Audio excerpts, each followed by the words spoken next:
Hola, bienvenidos al podcast de los Superfoods.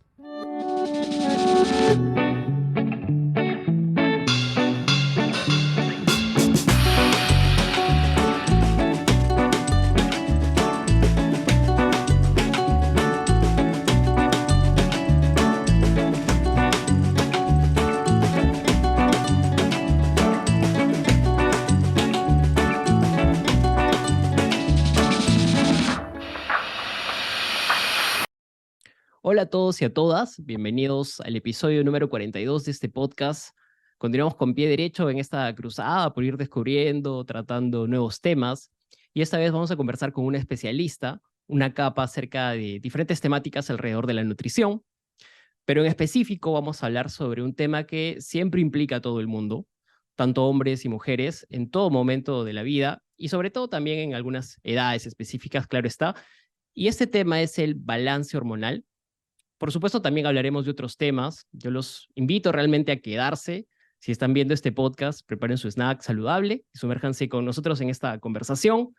Y si no, de repente lo están escuchando en casa, haciendo alguna actividad, están haciendo ejercicio o están trabajando, pues les garantizo o les garantizamos que estarán siendo doblemente productivos porque van a aprender algo nuevo. Entonces hoy ya tengo el gusto de estar con Mónica Caballero. A Mónica la conozco desde muchísimos años atrás, desde el entrenamiento.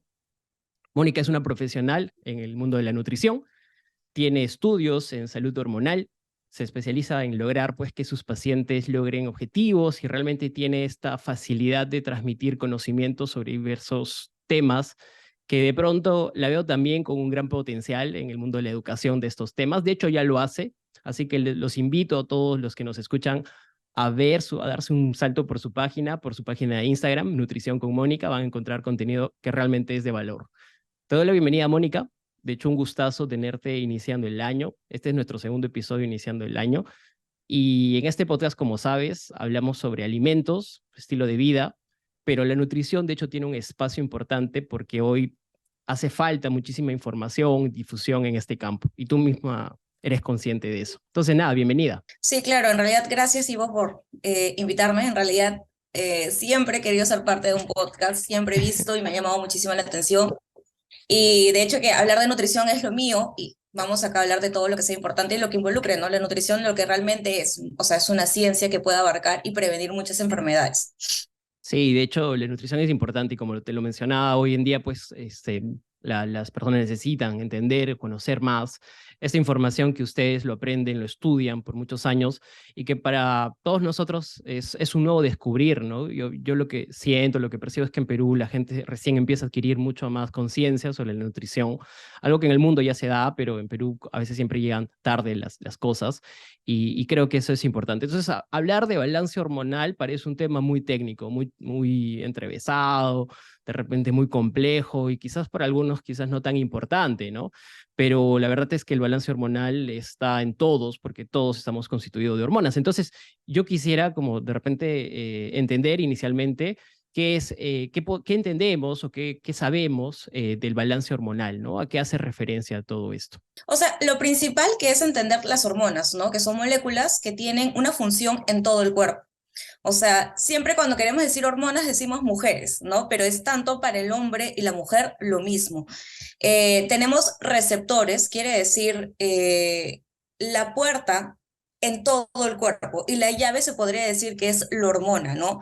Tenemos receptores en todos los órganos y cualquier desequilibrio que se genere por mil factores externos pueden generar cualquier tipo de patología, quiere decir de una enfermedad, no solamente a nivel reproductivo, sino también a nivel de cualquier órgano de por sí, ¿no? O sea, podríamos entender a las hormonas como aquellos, bueno, como los detonantes o los encargados de que nuestro cuerpo funcione bien, ¿no? De que realmente esté marchando, ¿no? Como es lo que se espera. O sea, una hormona que falla nos lleva evidentemente a una situación de malestar, ¿verdad? Exactamente, sí, porque justamente, o sea, tiene infinitas funciones para esto. Están involucradas en la saciedad, están involucradas en la presión arterial, están involucradas en movilizar ciertos nutrientes. Entonces, si decimos de funciones, hay infinitas. Y cualquier desequilibrio en estas, obviamente va a generar una patología. Justo ahora que mencionas sobre que hay hormonas para todo, ¿no? Y en eso creo que es muy cierto porque tenemos tantas funciones vitales que tenemos que velar por todas ellas. ¿Cuáles son estas hormonas que podríamos considerar las más importantes? Porque evidentemente deben haber muchísimas, ¿no? Pero quizás las más importantes. Por ahí mencionaste una que tiene que ver con el sueño, pero ¿qué otras más? Sí, en realidad, aunque no creas, en este caso Ivo, todas las hormonas tienen una función y todas van a ser importantes. Si me preguntan a mí qué hormona sería la esencial, no hay esencial, porque tenemos hormonas para todo, a nivel de las tiroides, con el sistema neuroendocrino, a nivel reproductivo, a nivel de los ovarios o a nivel de los testículos. Entonces, en realidad sería mantener un sistema en homeostasis, en equilibrio, para que estas de por sí con su propia función generen la función que tienen, ¿no? Porque al final todas de por sí van a ser importantes, no es que una en específica sea la más importante que todas, ¿no? Claro, es una peculiaridad muy propia, ¿no? De nosotros tratar de hacer rankings y tratar de decir, oye, esta es más importante, porque evidentemente, por ejemplo, ¿no? El sueño conduce a una recuperación, el sueño se encarga de todo y probablemente sea más importante, pero al final, como tú dices, es verdad, ¿no? O sea, no podemos categorizarlas en función de un grado de importancia, porque todas tienen una función vital, todas tienen una función única. Pero ahí entonces vuelvo a reiterar mi pregunta y de repente replantearla.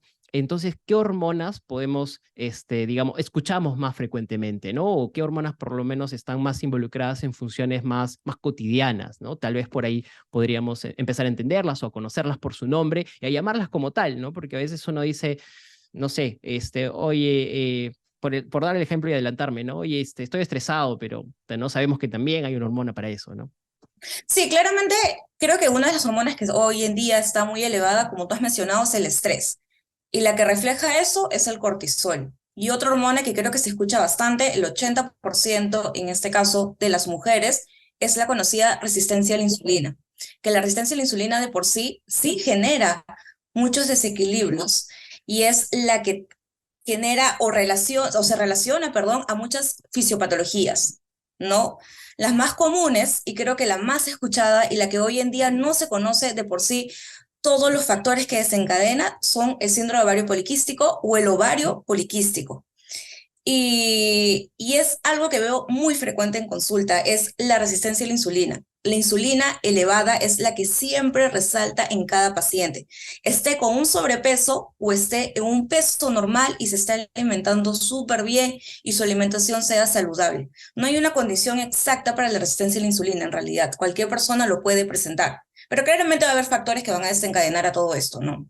De acuerdo, de acuerdo. Justo ahora que mencionas, ¿no? El tema de las mujeres, cuando se habla mucho del tema hormonal, ¿no? Del desbalance hormonal, de la importancia de las hormonas, siempre se suele pensar o se suele asociar automáticamente con mujeres jóvenes, ¿no? O mujeres en esta etapa que se llama etapa reproductiva, pero o sea, ¿realmente es solo importante en ellas o esto es realmente importante en todos? O en todo caso, ¿en qué edades es más importante? ¿En qué edades es menos importante? ¿Cuál es la opinión médica o de los nutricionistas respecto a esto, ¿no?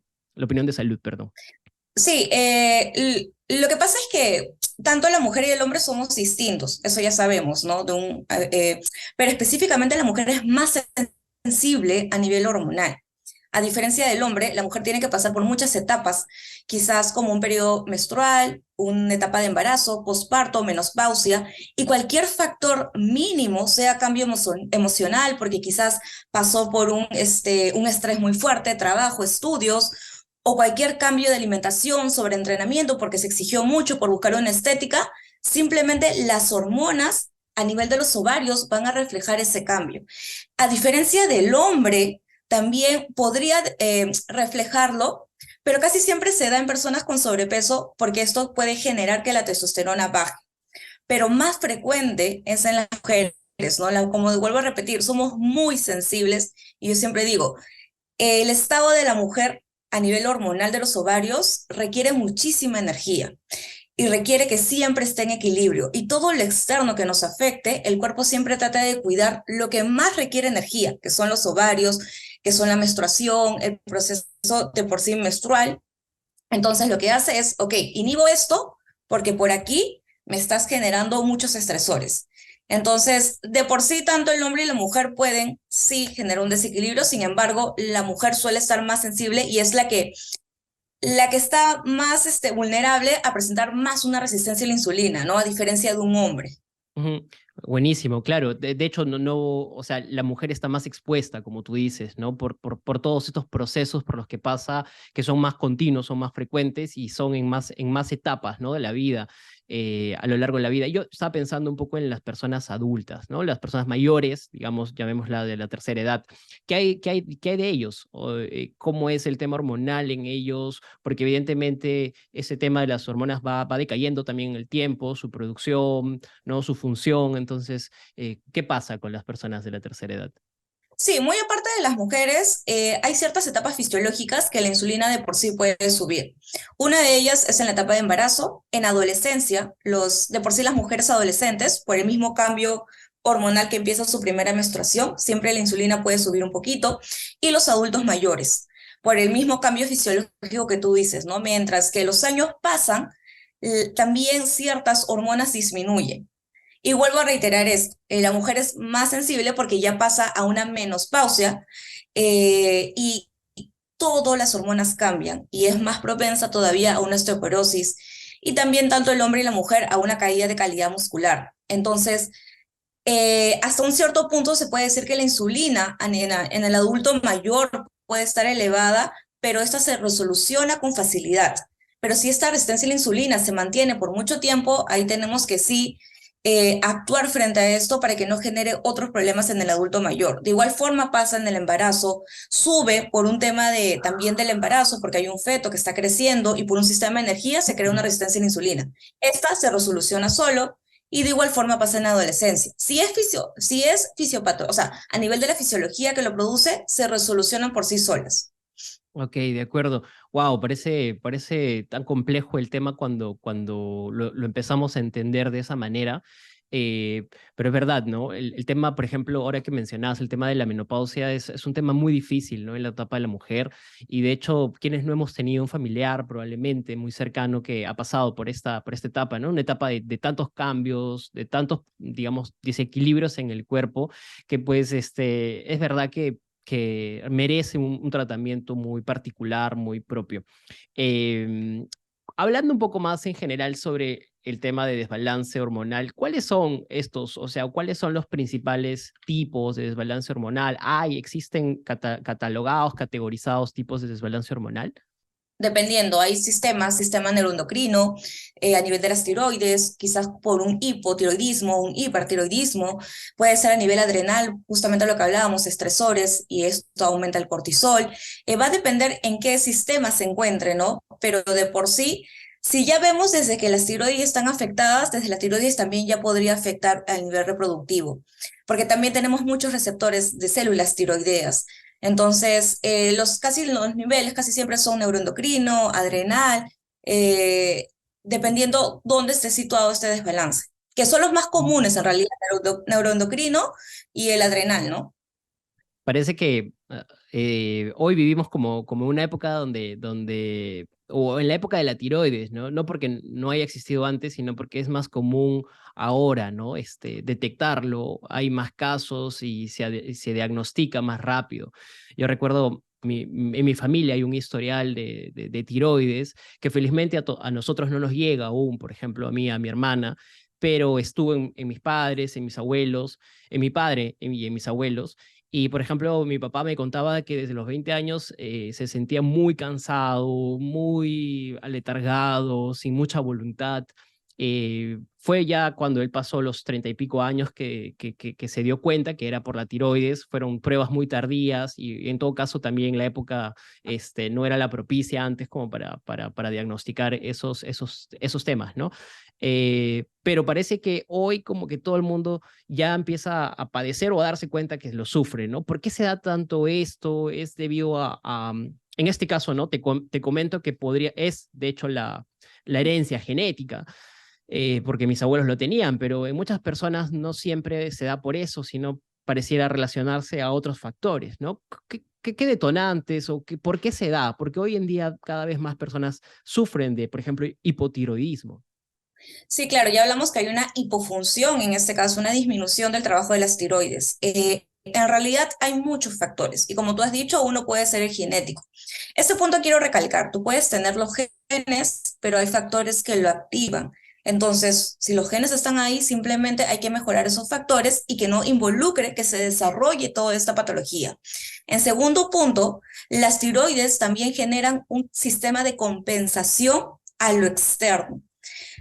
Puede haber hipotiroidismo por estresores, nuevamente los estresores salen acá, sea por estresor de trabajo, emocional, ansiedad, depresión, que creo que casi la mayoría de personas pasa por esto, un hipotiroidismo, quizás porque la persona, un factor importante y también suele ocurrir bastante por querer cuidarte, llevas dietas tan restrictivas que puedes llegar a generar un hipotiroidismo subclínico. El mismo sobreentrenamiento, no permitirte descansar, no permitirte tener descansos óptimos si es que estás entrenando o te estás matando 7 días y de ahí el ayuno intermitente y de ahí la dieta con el déficit calórico, o sea, simplemente el cuerpo va a decir, ok, basta. O sea, no me estás dejando trabajar, no me estás dando lo que necesito de forma externa para la energía y todo lo que tú quieres hacer. Entonces, eso es un factor que también podría generar o genera, perdón, un hipotiroidismo. Y es uno de los casos que se ve muchísimo. Yo siempre lo veo en consulta. Casi siempre, dependiendo, cuando son estresores, siempre se puede reflejar solamente con una TSH elevada. Entonces, eso se puede en realidad revertir cuando es un hipotiroidismo, en este caso subclínico, por estresores externos. Y esa Ya, reversión ya. que mencionas, Mónica, se da con un cambio en los hábitos de vida o hay que medicar o hay que tomar medicación? No, porque ya sabemos que es por los estresores exactos. Entonces, mejoramos eso, la volvemos a alimentar si es que hay un peso bajo, si es que le decimos, ¿sabes qué? De los 7 me entrenas solamente 3 por ahora hasta que mejoremos y eso se mejora con mucha facilidad. Ujú, ujú. Tú lo debes ver mucho más que cualquier otra persona por el campo, por la profesión, pero hoy también hay un abuso, ¿no? De autodiagnosticarse tiroides, que está Sí. a cualquier punto de vista mal, ¿no? ¿Qué es lo que recomiendas antes de creer que lo que tienes es tiroides? Lo principal es sí o sí acudir obviamente a un doctor, ¿no? Que él pueda ver tus características. Puede ser un hipotiroidismo o un hipertiroidismo. Ver, como tú comentabas, ¿no? El propio cansancio, la caída de cabello, debilidad de uñas, que quizás estés descansando, hayas dormido placenteramente toda la tarde y igual sientes que te falta energía, que no te da para poder continuar. Entonces, obviamente también con la sintomatología que presenta el paciente no va a ser suficiente. Y algo que siempre recomiendo y quiero aprovechar esto, cuando quieran evaluarse con un endocrino, saquemos un perfil completo, porque existe muchos tipos de hipotiroidismo. Los menciono rápido, subclínico, primario, secundario, con deficiencia del receptor, entonces autoinmune. Y la mayoría de endocrinos se sacan TSH y T4. Y yo digo, wow, pero ¿cómo van a saber si es antitiroideo o autoinmune, perdón, si no te sacan los antitiroideos? Tenemos que evaluar TSH, T4 libre, T3 libre, la T3 reversa, que esa es otra historia más larga, y los antitiroideos sí o sí, y con eso analizar el caso del paciente. Claro, para poder tomar una acción adecuada, porque claro, si solamente el diagnóstico muy general es abordar el problema de una manera muy somera, ¿no? Supongo, muy por encima. Em, entonces, bueno, ya hemos hablado sobre un poco la tiroides, que es uno de los desbalances hormonales muy comunes hoy en día, pero bueno, quería también saber cuáles son normalmente los factores detonantes a nivel de nutrición, por ejemplo, o a nivel de estilo de vida que muchas veces provocan desequilibrios hormonales. ¿Qué es lo que, digamos, tú en tu experiencia has visto mayormente, más que nada en nutrición? Porque hoy en día la gente, las personas, tienden a saber comer menos, ¿no? Sí, claramente que no existe una información óptima y la idea que todavía hasta ahora persiste es comer poco para bajar de peso. Entonces, esto genera un desequilibrio en tus hormonas y algo que siempre veo es comen muy poco conscientemente y comen muy poco inconscientemente. El inconscientemente es que, ok, pero yo estoy optando por saludable, pero lamentablemente ese saludable no está llegando al aporte de nutrientes, de magnesio, de zinc, de proteína. Yo les siempre recalco, te felicito por mantener ese estilo de vida saludable. Sin embargo, acá tenemos que apoyarnos de otro tipo de alimentación. Eso es lo principal. Y bueno, el consciente por buscar una estética, ¿no? Quitan todo, se restringen de todo. Otro punto también que es llevar eso con ayunos intermitentes. No estoy en contra del ayuno, sin embargo, hay que saber pautarlo bien porque esto te puede generar, en vez de los efectos positivos, efectos negativos. Buen punto que Como también acabas. el tema del... Perdóname, Sí, estamos con creo que un desfase en el audio, pero quería, justo que acabas de mencionar y no quería perder ese tema de vista, ¿qué hace que la gente haga o aplique mal el ayuno? ¿Cuáles son esas malas prácticas? supongamos que la persona está acostumbrada a 5 comidas, que es lo que siempre vemos, y mañana mismo se despiertan y dicen, hoy quiero ayuno. Me quito las 4 comidas, perdón, o 3 comidas y solo hago 2 comidas.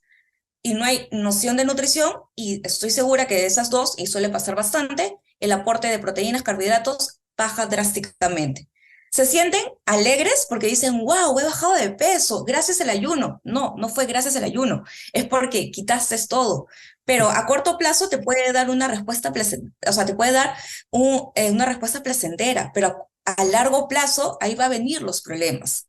Entonces, al no saber generar un cambio, o sea, poco a poco y no hacerlo Progresivo. drásticamente, ahí empieza exactamente progresivo. Ahí empiezan los problemas. No puedes pasar a 5 comidas a un ayuno de 18 horas. No se puede.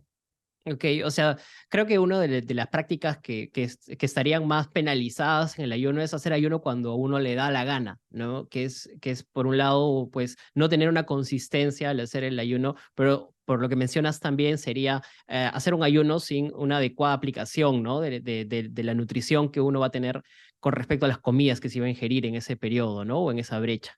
Sí, claramente es importante porque más el ayuno no sabemos qué factores también o cómo se encuentra la persona en ese momento, si está estresada, si está con un problema hormonal, si es que está entrenando mucho. Entonces, todo eso suma y es una bomba y llega a explotar tarde o temprano.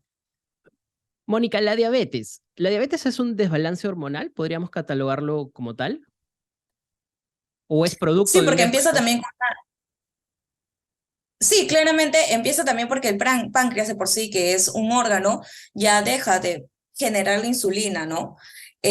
Por ende, ya la glucosa, o sea, la insulina es la hormona que se encarga de llevar a la glucosa. La insulina es como el carrito que tenemos una glucosa acá y digo, bueno, ven por acá, te llevo a tal órgano como energía, porque la glucosa es energía, al hígado, te llevo al músculo, pero si este carrito está a medias o simplemente ya no da, la glucosa se mantiene elevada. Claramente para una diabetes se necesita no solamente una resistencia a la insulina o una insuficiencia del páncreas, ¿no? O sea, se necesita también de otra suma a nivel también de la presión arterial o otros perfiles. Ujú. Por eso yo siempre digo, una resistencia a la insulina, si una persona presenta resistencia a la insulina, no exactamente te genera una prediabetes.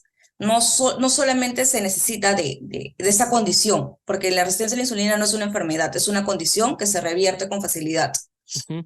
Entonces, hoy, a grandes rasgos y de modo muy, muy simple, muchos comentan que la resistencia a la insulina se crea por estar comiendo todo el tiempo, ¿no? Todo el tiempo, no darle descanso o hacer que ésta se libere, ¿no? Constantemente, no darle ese descanso al páncreas, si podemos expresarlo en esos términos, pero todo el tiempo se está liberando insulina de forma que en algún momento como que ya hay esa resistencia a que se libere, ¿no? ¿Eso es así? ¿Cómo nos lo podías explicar de una forma más sencilla o más apropiada como para entenderlo? En realidad es multifactorial. El principal que ya conocemos, como tú dices, es el consumo específicamente de carbohidratos altos en azúcar, que eso va a conllevar a que se genere una resistencia a la insulina. Estar consumiendo a cada momento, quizás sin tener un descanso óptimo, también podría involucrar a que se genere una resistencia a la insulina. Quizás la persona esté comiendo o sobrecomiendo cada 3 horas y acá todo el mundo, lamentablemente, estamos picoteando. A pesar que tenemos comidas establecidas, estamos picoteando, picoteando y eso genera más trabajo en la insulina. Pero como yo digo, no solamente está en el ambiente que es sobrecomer, sino también está en el ambiente estresor. Hay personas que estar estresadas con un peso óptimo, un porcentaje de grasa adecuado, presentan una resistencia a la insulina, porque la insulina, muy aparte, trata de equilibrar también o compensar lo externo. Y entonces, si estamos tan estresados, perdón, el cortisol, que también puede aumentar a la par, va a afectar a la insulina y se puede generar por un estado emocional muy estresor o muy inflamatorio, como también la salud digestiva muy inflamatoria, también una resistencia a la insulina. Entonces, siempre cuando se evalúa el paciente, y yo siempre soy partidaria de eso, por más que, no sé, yo, Mónica Caballero, tengo resistencia a la insulina, no voy a seguir la misma dieta que lo hace mi hermana que también tiene resistencia a la insulina, porque cada paciente, por más que tenga el mismo diagnóstico, son totalmente distintos y quizás la sintomatología o la causa que está generando ese desequilibrio es totalmente distinto. Claro, la biología del cuerpo es diferente a pesar de tener el mismo inconveniente, la misma lesión, la misma enfermedad y todo lo demás, ¿no? De hecho, yo estoy yendo a terapia física por lo que te comenté que sufrí del codo y justo me decía también el terapeuta, ¿no? El fisio me decía, tú y otra persona pueden tener lo mismo, pero ambas se recuperan en distintas velocidades aplicando la misma terapia, ¿no? Entonces, cada paciente, cada persona es un mundo, ¿no? En la nutrición y en otros campos de la salud. Eso también la gente lo tiene que tener muy en cuenta porque a veces uno copia, ¿no? Y en eso de copiar también tiene todo un desencadenante, ¿no? Hoy día la gente copia dietas, ¿no? Como si pudiéramos emular lo que otros hacen, ¿no? Cuando en realidad todo esto es muy personalizado. ¿Qué opinas de eso? ¿Qué opinas de la gente que copia dietas, que de repente se plagia una que ya existe, que está en internet, o de repente alguien sí se tomó la chamba, la tarea de ir al nutricionista y te copias esa dieta? Como yo siempre digo para todo, ¿no? Lo que sale, lo que es fácil, lo que sale barato, al final sale caro, ¿no? Yo siempre digo, y eso es lo que siempre recalco, ¿no? La dieta es totalmente personalizada a la condición que tienes tú, porque lo que tienes tú no lo tiene la otra persona. No están en la misma etapa de objetivo, no están en la misma etapa de tiempo entrenando, quizás los mismos problemas.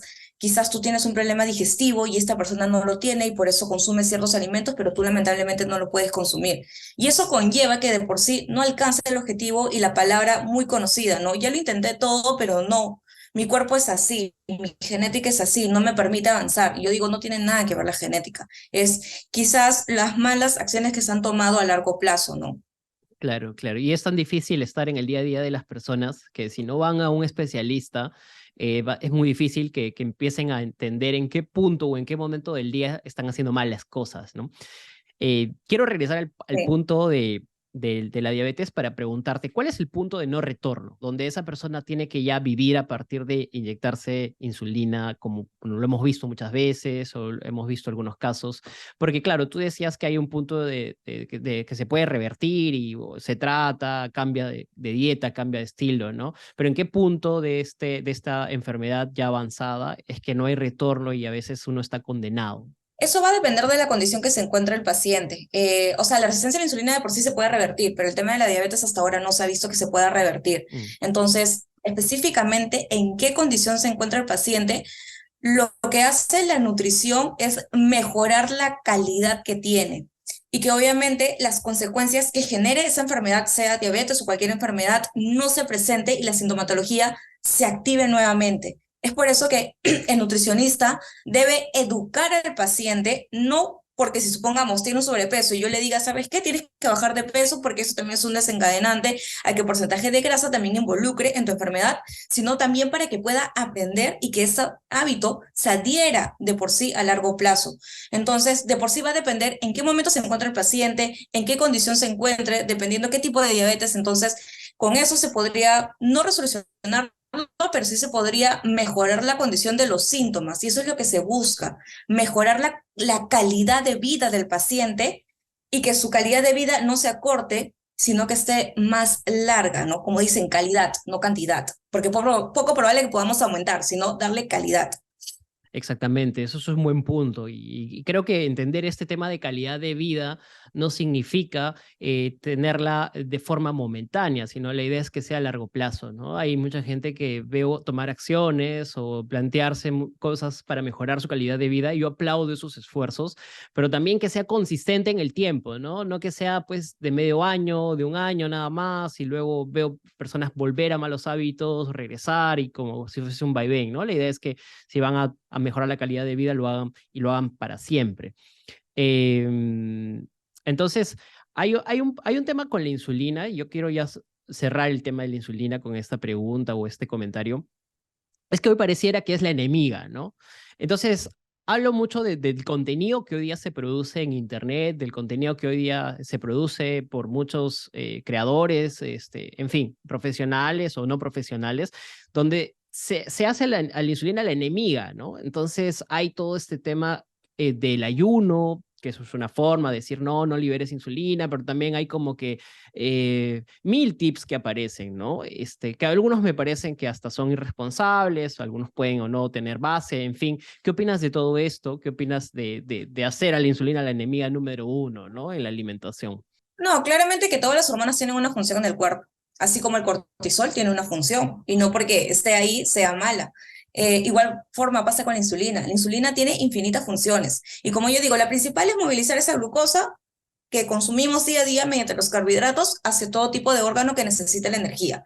Entonces, el problema recae cuando esa insulina sobrepasa el nivel que necesita o se vuelve una resistencia a la insulina o obviamente pierde la función principal que tiene. Ahí viene el problema, ¿no? Lamentablemente es que la mayoría de patologías están muy relacionadas a la resistencia a la insulina y es por eso que vienen todos estos sobre información de que cómo evitar la insulina, cómo evitar que la insulina se produzca, cómo evitar. Acá simplemente no es tratar de tampoco crear un miedo a la insulina, sino también educar que la insulina tiene una función. Sin embargo, los factores que desencadenen a que esta insulina no trabaje bien, solamente mantenerlos estables, ¿no? Porque al final, vuelvo a repetir, cada hormona tiene una función en el cuerpo, por eso la tenemos, o sea, solamente los factores externos que hoy en día, en este siglo, han aparecido, no nos han generado un desarrollo, no nos han evolucionado, además hemos retrocedido, pero hacia la enfermedad. Ujú. Buenísimo. Hemos hablado sobre las hormonas, sobre algunos temas de alimentación o relacionados a la nutrición, pero creo que nos ha faltado hablar un poco de un tema muy importante, que es la actividad física, ¿no? ¿Cuánto impacta la actividad física en todo este tema del equilibrio hormonal? En realidad es muy importante. Dejando de lado la estética, dejando si es que quieres un abdomen con abdominales, unos músculos grandes, es esencial y debería ser obligatorio desde que el niño empieza a ir al jardín hasta que se desarrolle, hasta la universidad. Debe ser un curso obligatorio para todos, porque solamente el ejercicio físico, muy aparte de los resultados estéticos que te puede dar, que a todos nos puede gustar, tiene una relación con todo, con las hormonas, tiene una relación en mejorar tu condición, en mejorar el sistema inmunológico, porque tenemos específicamente una señalización con el sistema inmunológico mediante el ejercicio y genera todo un sistema equilibrado dentro del cuerpo. Y es por eso que yo digo, siempre encuentren el ejercicio físico que más te guste, que más se acomode a ti, pero sea algo que sea continuo, no solamente incluyes un ejercicio físico por solo buscar una estética, porque al final y al cabo te olvidas de la estética y dejas lo que estaba junto a esto, alimentación y ejercicio físico. Entonces, como siempre digo, el ejercicio físico es obligatorio y debe ser como obligatorio desde que estás en el colegio, desde que estás en el nido hasta que estás en la universidad, ¿no? Porque te va a generar ese hábito. Claro, el problema es que cuando buscamos estética, normalmente es difícil crear la adherencia, ¿no? Porque una vez que logramos el objetivo, lo dejamos, lo abandonamos, es como, ok, reto cumplido, check y chao, ¿no? Pero no nos damos cuenta que para hacer que un cuerpo esté bien, no solamente saludable, sino, digamos, solamente por ser lo más básico, ¿no? La estética, tiene que ser igual sostenible, ¿no? Tiene que ser constante y claro, cuando nos damos cuenta que creo que la estética pasa a un segundo plano, la salud se vuelve pues un factor fundamental. Es difícil crear hábitos deportivos y hoy en día también existe, por ejemplo, mucho debate, ¿no? Entre, oye, ¿es mejor hacer pesas? ¿Es mejor hacer entrenamiento de fuerza? ¿O no? ¿Es mejor hacer entrenamiento funcional? Y creo que al final, ¿qué opinas de esos debates, no? O sea, creo que dijiste que no importa la actividad, sino que se haga, ¿no? Sí, en realidad yo apoyo simplemente a la persona que quiere incluir ese hábito. Yo no obligo a nadie a decir, oye, ¿sabes qué? Ejercicio de fuerza porque sé que es lo mejor, porque los estudios, ok, empieza con lo que más te guste. Obviamente va a depender mucho de la condición. Si vemos la condición del paciente, que es una persona muy delgada, que quizás parte del proceso se necesita incorporar la fuerza, entonces se le comenta, ¿no? Para que pueda entender su situación actual. Sin embargo, yo siempre apoyo de por sí la persona que desee incluir cualquier tipo de actividad física. Al final, eso es lo que va a importar, que incluyes actividad física y a la par, porque al final la actividad física, si te percatas, toma solamente 1 hora de todo tu día.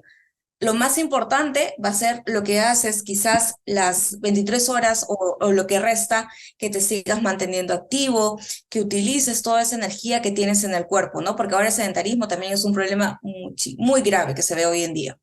Claro, de hecho eso es muy retador, ¿no? Porque, por ejemplo, la mayoría de los que ya tienen una adherencia con respecto a hacer actividad deportiva, genial, van, hacen 1 hora de ejercicio al día, 1, 2 horas, pero también está mal que todo el resto del día estemos sentados, ¿no? En una oficina o en la casa, y también tenemos que entender que parte de esta filosofía es también moverse, hacer pausas activas, no solamente estar en ese sedentarismo. Está bien que ya logremos esos hábitos, pero también hay que cuidar, ¿no? Lo demás, porque es como esas personas que van 1 vez a la semana, ¿no? A jugar fútbol, ¿no? Entonces, y creen que hacen deporte. Sé que el ejemplo no es igual, pero a veces creemos que estamos haciendo algo bien, pero a veces por causa de esa idea, ¿no? Nos estamos bloqueando la posibilidad de darle un poco más de hábitos saludables a nuestra vida. Eh, Lo que yo quiero concluir, la responsabilidad que debe tener la persona, responsabilidad de salud. O sea, eso es lo que deberíamos tener en mente, responsabilidad de salud. No comer bien por una estética, no entrenar por una estética, sino por ser responsables de nuestra propia vida, que eso es lo más importante. Porque cuando tú llegues a los 100 años, o si es que se puede, perdón, a los 70 años, 80 años, puedas con tus nietos salir al parque, salir a caminar, disfrutar, o sea, que tengas esa calidad completa. Y eso empieza desde la responsabilidad de la salud y la educación que tenga a nivel de la nutrición de por sí. Ujú. Buenísimo, sí me has hecho recordar a un comercial que siempre sale, es antiguo, pero siempre sale por Navidad, ¿no? Y es de un señor que empieza a hacer ejercicio a sus 80 años y no sé, pero todo con miras a poder cargar a su nieta, ¿no? Cuando llegue a la casa para Navidad, ¿no? Entonces me pareció bonito el mensaje porque no es entrenar para verse bien, no es entrenar solamente en la juventud, no es entrenar para poder hacer las cosas del día a día, que realmente, o sea, la gente de antes que tenía otro estilo de vida, que de repente era más física, ¿no? Trabajaba en el campo, trabajaba en actividades físicas como era antes, lograba pues tener esta capacidad para estar en la tercera edad y ser funcionales, poder todavía hacer muchas actividades, ¿no? Lamentablemente hoy en día eso cada vez es menos. Entonces sí, buenísimo. Hace unos episodios, Mónica, el año pasado tuvimos a Ryder Rossini, que es el dueño de Taita Fermentos, que es una empresa que hace kombucha, ¿no? Entonces estuvimos hablando sobre la importancia de la alimentación fermentada en la salud, por este tema, en fin, que es rescatar, ¿no? La alimentación con fermentos como, como una actividad que antes se hacía, hoy ya se ha perdido, pero sobre todo porque es importante para la flora, para la microbiota intestinal, ¿no? Es importante, porque hoy la estamos matando, ¿no? Con la alimentación que tenemos. Entonces, por ahí quería meterme, no hablar de necesariamente de alimentos, sino de hablar ya desde el punto de vista nutricional. ¿Qué es esto de la microbiota intestinal? ¿Por qué es importante? ¿Cómo es que se, que se muere, ¿no? Gracias a nuestros malos hábitos, etcétera, etcétera. Sí, claramente la microbiota intestinal es muy importante porque incluye todo el microbioma, incluye bacterias, hongos, arqueas y todos tienen una función. No es que lo tengamos porque se decidió tenerlos y listo, ¿no? Tienen función a nivel de digestión, absorción de nutrientes, sistema inmunológico, producción también de ciertas vitaminas. Entonces, los hábitos que hemos ido incluyendo consecutivamente mientras que los años pasan han generado un desequilibrio total en toda esta microbiota, ¿no? Muy aparte de eso, vuelvo con el mismo tema, los estresores generan un desequilibrio total en nuestra microbiota, porque tenemos un sistema nervioso que está directamente conectado con esta parte. Entonces, somos muy sensibles a todos de igual forma. Y el simple hecho de generar un desequilibrio, estamos generando también o estaremos más propensos a cualquier tipo de enfermedad. Y es ahí donde también es la importancia de la nutrición, ¿no? La importancia de mantener este equilibrio, de mantener esta homeostasis, para que no genere ningún desbalance. Porque uno de los problemas más grandes es la gastritis. Y la pregunta es, ¿y cómo inició? Yo como a mis horas, pero no sé Esa cómo. es la pregunta del millón. Siempre es el no. Exactamente, ¿no? ¿Cómo pasó? Y yo les explico, ¿no? Y me dicen, y me han dicho que tengo Helicobacter y tengo que eliminarla. Y yo les digo, bueno, ahí vamos mal, porque el Helicobacter no se tiene que eliminar, les digo. El Helicobacter lo tenemos todos. El tema es cuando si está en 5 y un día para otro está en 10, ahí vienen los problemas. Entonces, el exceso de medicamentos también es otro problema que también desequilibra totalmente el tema de la salud intestinal, y hoy en día también todos nos automedicamos como si fuéramos médicos, y segundo, todos tomamos antiinflamatorios como si fuera el caramelo de todos los días. Entonces, eso también genera otro daño. Y si tienes, vuelvo con el mismo tema, ¿no? Si tienes un Helicobacter, nuevamente medicamentos, y no arrastra solamente con el Helicobacter, sino con todo lo que tenemos en la mano. Se lleva con todas.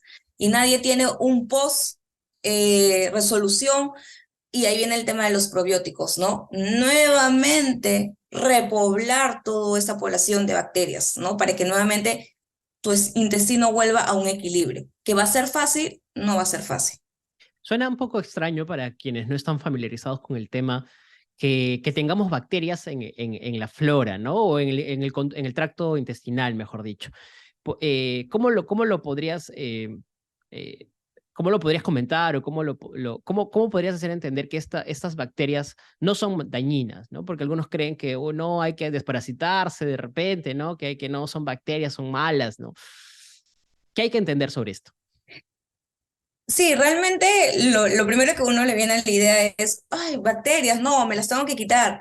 Yo les digo, no, es que estas tienen una función y no le puedes quitar su propia función. Y ellas también te protegen de lo externo, de las toxinas, te protegen de todo. Y quiero recalcar algo muy importante. Dentro de este microbioma, que es como un pueblo, una población de bacterias, tenemos una específica que se llama estrobloma, que es para los estrógenos, que eso es una hormona. Y si este desequilibrio del intestino va a afectar también este estrobloma, ahí también vienen los problemas en la mujer del síndrome ovario poliquístico. Si te das cuenta, y eso quiero recalcar, el cuerpo está conectado. No podemos decir porque me duele aquí, el problema solo recae aquí. El cuerpo va a generar un desequilibrio de forma completa.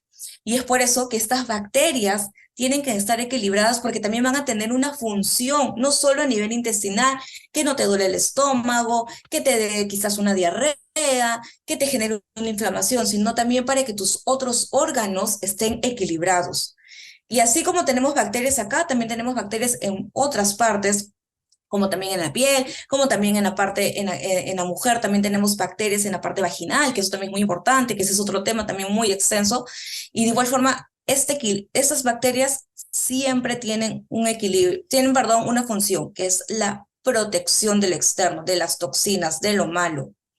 Exactamente, o sea, nada está por gusto, sino que el cuerpo es tan sabio que tiene una función, cada elemento, cada organismo, cada especie en nuestro cuerpo tiene una función, ¿no? Y eso es importante. Y hay que tener mucha conciencia. Hoy en día se abusa mucho de los antibióticos. Para bien y para mal, vivimos en un país donde acceder a antibióticos es fácil, ¿no? Pero también al mismo tiempo eso ha hecho que nos automediquemos, ¿no? Que nos da una gripe, un cuadro viral, que incluso para hacer un cuadro viral no deberíamos, antibióticos, ¿no? Antibióticos para esto, para el otro, y entonces matamos nuestro microbioma, nuestras bacterias, y eso hay que ser consciente, ¿no? Y si por alguna razón hemos pasado por una situación donde hemos tenido que consumir antibióticos, ¿cómo podríamos recuperarla? ¿Qué tenemos que hacer, Mónica? Sí, claramente como tú decías, ahora o sea, todo es antibióticos, queremos resolucionarlos por nuestra propia cuenta. Hemos perdido la noción de lo que realmente es que nuestro propio sistema inmunológico lo haga por su propia cuenta. O sea, ya no dejamos que el cuerpo trabaje, hacemos que lo externo nos mejore. Hemos perdido la noción del dolor que el cuerpo produce para que ese proceso inmunológico lleve a sus células para resolucionar. Entonces, el exceso que estamos generando de medicamentos, antibióticos y todo lo que ha pasado con el tema del COVID y todo lo demás, genera un desequilibrio totalmente en las bacterias que tienen su función propia. Y cuando pasamos por esto, lo ideal sí sería restablecer un consumo adecuado de probióticos que nos van a ayudar de una forma a equilibrar y que quizás esa sintomatología que se ha activado al desequilibrio de estas bacterias, nuevamente recuperar esa zona y eliminar con los síntomas y equilibrarlo nuevamente, ¿no? Que eso sería lo ideal. Y es por eso que cuando escuchamos mucho el tema de probióticos, de la kombucha, que es una bebida que tiene probióticos, del corchut, que también tiene probióticos, del kefir, que también tiene probióticos, entonces estos van a ser importantes y esenciales para nosotros, ¿no? Excelente, excelente, buen dato. Tomen nota, es importante siempre ver y evaluar estos aspectos, porque creo que una de las lecciones que me llevo de este episodio, como dices, Mónica, es un poco que todo está interconectado. Entonces hay que evaluar siempre, hay que ver siempre, ¿no? ¿Qué está funcionando bien nosotros? ¿Qué no está funcionando bien nosotros? Ir al especialista para tratarlo, para diagnosticar qué es lo que está pasando, ¿no? A veces queremos tratar las cosas de una manera muy fácil, muy práctica, y ahí es donde a veces las empeoramos. Mónica, el episodio, el tiempo nos ha quedado corto, como siempre, lamentablemente en estas conversaciones es cortito. Yo te agradezco muchísimo por toda esta información valiosa, por tu conocimiento, por tus experiencias. Eh, y quisiera que antes de terminar, no sé, puedas invitar a las personas que están escuchando hasta ese momento que visiten de repente tu contenido, tus redes, no sé, de repente un contacto, de repente quieren alguna atención, quieren hacer una consulta contigo, a dónde deben comunicarse, cómo deben comunicarse. Sí, en realidad todos los que quieran abarcar nutrición y salud, yo siempre soy partidaria de que si quieres trabajar en tu estética, la salud va a ser esencial durante todo este proceso. Si quieres también mejorar aspectos de salud y lo más importante, si ustedes desean, en este caso, evitar enfermedades, me pueden encontrar en Instagram como Nutrición con Mónica y mandarme un mensaje y de ahí podemos conversar. Si me quieren contar de su caso, conversamos para ver si es que los puedo atender al 100%, ¿no? Si mi capacidad y mi conocimiento me da para poder atenderlos. Excelente. Nada, y solo agradecerte, Mónica, porque estos temas son importantes de tratar y siempre es bueno tratarlo con alguien que lo va promoviendo siempre, ¿no? Así que buenísimo. Sí, igual, gracias por la invitación. Gracias. Chao, chao.